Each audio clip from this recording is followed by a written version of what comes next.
Hello বন্ধুরা, আজকে দুপুরে রান্না করেছি মাশরুম। তো আগে আমি একটু সেদ্ধ করে নিয়েছি জলে, সেদ্ধ করে জলটা ফেলে দিয়েছি। এরপর একটু তেলের মধ্যে মাশরুমটা ভেজে নিলাম। এরপরে এখন আমি আলু ভেজে নিচ্ছি।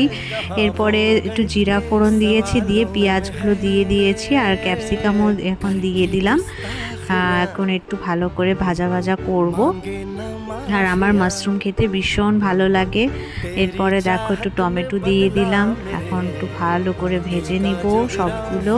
তারপরে এক এক করে মশলা দিব, রসুন আদা এগুলো দিয়ে দিব, মিশে করে অল্প পরিষে পেস্ট করে দিয়ে দিব আর কি, রসুন আর আদা। তো আজকে আমি একটা ফটো দিয়েছিলাম ফেসবুকে, তো শুভ দুপুরের একটা ফটো দিয়েছিলাম এই মাশরুম রান্নার। তো অনেকেই বলতে পেরেছে, আবার অনেকেই পারেনি। তো হ্যাঁ, আমি মাশরুমই রান্না করি।